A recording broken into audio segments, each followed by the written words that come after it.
दोस्तों अगर आपने कोई शेयर्स खरीद रखे हैं और उस पर आप स्टॉप लॉस लगाना चाहते हो क्योंकि आपको लग रहा है मार्केट गिर रहा है, तो ग्रो एप्लीकेशन में आप कैसे लगा सकते हो सिंपल तरीके से समझाता हूँ। ये मैंने 2 शेयर्स खरीद रखे थे, मुझे लग रहा है रिलायंस पावर अभी जो है 31 रुपये पर चल रहा है और ये आज गिरेगा, तो मैं क्या करूँगा, इस पर टच करूँगा और सेल का बटन दबाऊँगा। मैं सेल नहीं कर रहा हूँ बट सेल का बटन दबाऊँगा होल्डिंग के शेयर अपने, और यहाँ पर स्टॉप लॉस लगाऊंगा। अब देखिए यहाँ पर मैं डाल देता हूँ क्वांटिटी, मेरे पास 5 है तो मैं यहाँ पर 5 ही डाल दूंगा। यहाँ पर जो ये मेन्यू का बटन आपको दिखाई दे रहा है, इसको आपको टच करना है और यहाँ पर से देखिए रेगुलर ऑर्डर, एसएल ऑर्डर और जीटीटी ऑर्डर, इनमें से सिलेक्ट करना है। मैं एसएल ऑर्डर सिलेक्ट करूँगा, मैं स्टॉप लॉस लगा रहा हूँ, मैं इमीडिएट बेच नहीं रहा हूँ।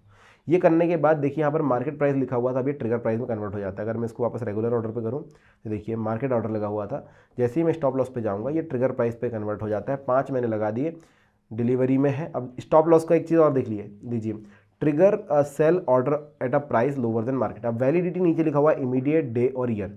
मैंने बताया आपको कि एसएल ऑर्डर जो है 1 दिन के लिए वैलिड होता है। अगर आपको साल भर के लिए वैलिडिटी चाहिए तो फिर जीटीटी ऑर्डर लगाना होता है, लेकिन उस दिन भी, जिस दिन आपका जीटीटी पे प्राइस आएगा उस समय आपको वेरीफाई करना होगा अपने शेयर को, वो एक अलग चीज़ हो जाती है। उसके लिए अगर वीडियो चाहिए तो आप ज़रूर मुझसे कमेंट सेक्शन में पूछ लीजिएगा और सब्सक्राइब भी कर लीजिएगा चैनल को।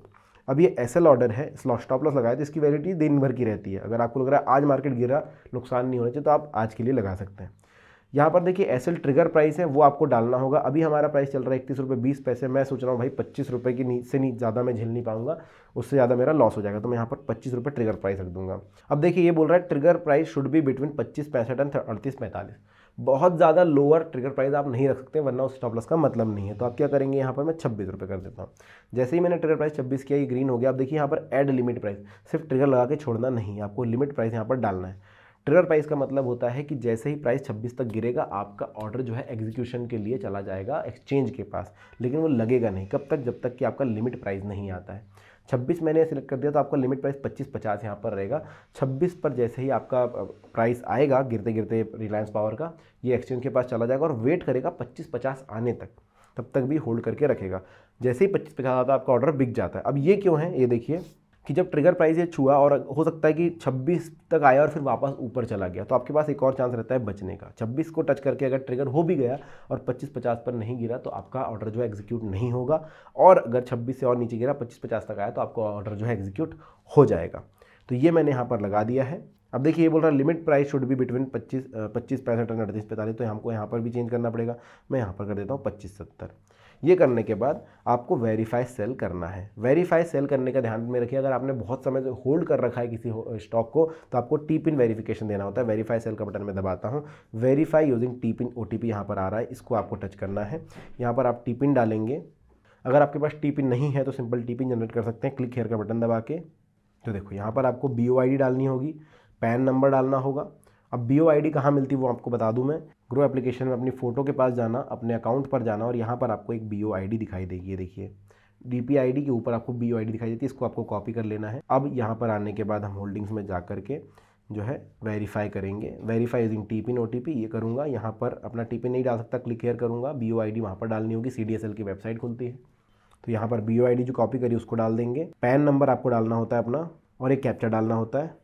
जैसे ही आपकी BOID और ये सारी चीज़ें हो जाती है, आपको देखिए एक OTP सेंड की जाती है आपके रजिस्टर्ड मोबाइल नंबर, वो OTP यहाँ पर आपको डालनी होती है, या IMEI OTP डालने के बाद आप कर सकते हैं नेक्स्ट। और यहाँ पर देखिए please click here to go back to login page, T PIN is generated successfully. अब जो टी पिन आपको SMS पर आया हुआ होता है, SMS देखेंगे आप ध्यान से, तो देखिए साफ साफ लिखा है CDSL your generated T pin code is, ये है। आप बार बार भी जनरेट कर सकते हैं, बदल जाता है, और चाहे तो ये इसको भी लगातार रख सकते हैं। तो देखिए अब यहाँ पर आपको जो है टी पिन डालनी होती है। टी पिन आप डालेंगे जो आपकी मैसेज में आई थी। ये होते ही टी पिन डालते ही देखिए OTP वेरिफिकेशन होता है, OTP आती है, वेट करना है। OTP आ गई, कॉपी करेंगे, यहाँ पर पेस्ट कर देंगे और देखिए वेरीफाई का बटन दबाएंगे। तो इस तरीके से जो आपका सेल है वो वेरीफाई हो जाएगा और इसके बाद आपको सेल का बटन दबा देना है और ये देख सकते हैं सेल ऑर्डर प्लेस्ड, डन करेंगे। अब स्टॉप लॉस का फायदा ये है दोस्तों कि आपका एक सेल ऑर्डर लगा हुआ है जो कम प्राइस पर लगा हुआ है, मौजूदा प्राइस से कम प्राइस पर लगा हुआ है, लेकिन तब तक नहीं बिकेगा जब तक प्राइस इतना गिर ना जाए। तो आपको ये एप्लीकेशन जो है वो वेट करती रहेगी, अगर इतना प्राइस आता है तो बेच देगी, नहीं आता है तो शाम में ऑर्डर कैंसिल हो जाएगा और उसके आपसे कोई चार्जेस नहीं लिए जाते हैं। तो इस तरीके से जो है आप स्टॉप लॉस लगा सकते हैं ग्रो के ऊपर। और कुछ सवाल हो तो कमेंट सेक्शन में पूछ लीजिएगा। वीडियो कैसा लगा ज़रूर बताइएगा। धन्यवाद।